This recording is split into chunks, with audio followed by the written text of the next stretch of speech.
இன்றைக்கி வந்து தேங்காய் திரட்டு பால் செய்ய போகிறேன். அதுக்கு என்னென்ன செய்கிறது வேணும்னு காமிக்கிறேன். 2 டீஸ்பூன் பைத்தம்பருப்பு, இதை நல்லா செவக்க வறுக்கணும்.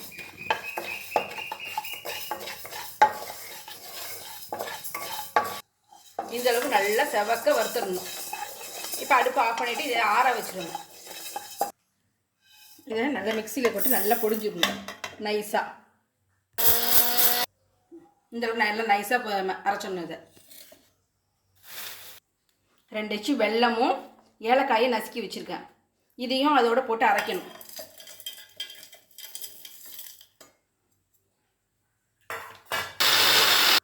இப்போ ஒரு முடி தேங்காய் திருவி வச்சுருக்கேன், அதையும் இதோட சேர்த்து அரைக்கணும்.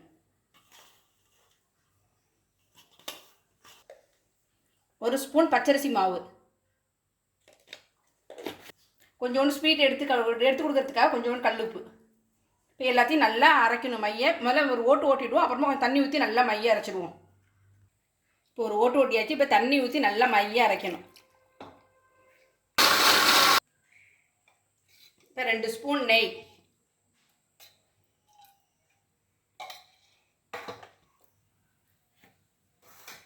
நெய் காஞ்சிருச்சு. முந்திரி பருப்பில் வறுத்துக்கணும்.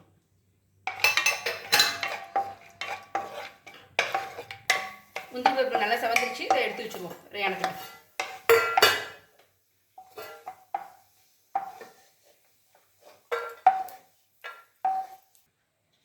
அதே கடாயில் இன்னும் கொஞ்சம் நெய் தாராளமாக ஊற்றலாம்.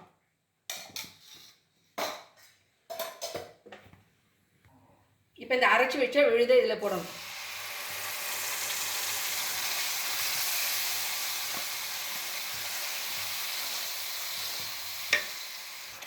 நல்லா மிதமான தீயை வச்சுக்கிட்டு நல்லா கெட்டியாக வர அளவுக்கு அப்படியே கிண்டிக்கிட்டே இருக்கணும்.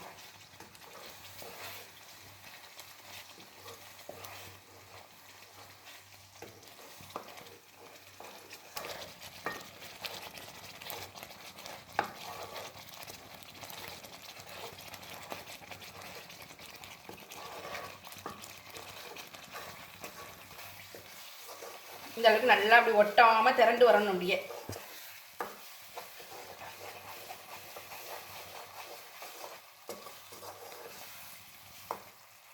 இப்போ வறுத்து வச்ச முந்திரியை போடணும்.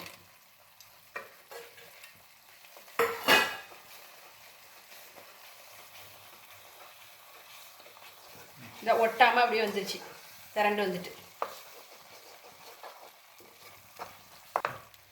நல்லா திரண்டு வந்துருச்சு. அடுப்பு ஆஃப் பண்ணிட வேண்டியதுதான். தேங்காய் திரட்டு பால் ரெடி. இது வந்து கல்யாணத்தும் போது இதை செய்வாங்க.